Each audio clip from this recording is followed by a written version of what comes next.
Local news for Friday the 13th of September. Kia ora, I'm Brent Gare.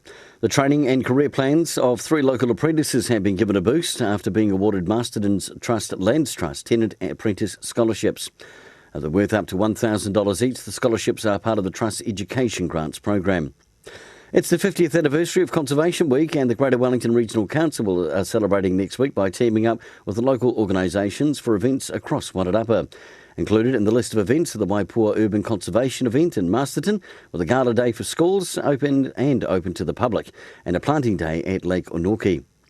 A health and wellbeing expo for Vietnam veterans and their whānau living in the Lower North Island will be held in Lower Hutt on the 19th of October.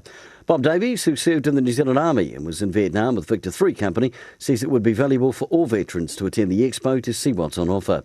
And in sport, the Ferries Wairarapa Bush will start as favourites for tomorrow's clash against Poverty Bay for the Jeremy David Memorial Cup.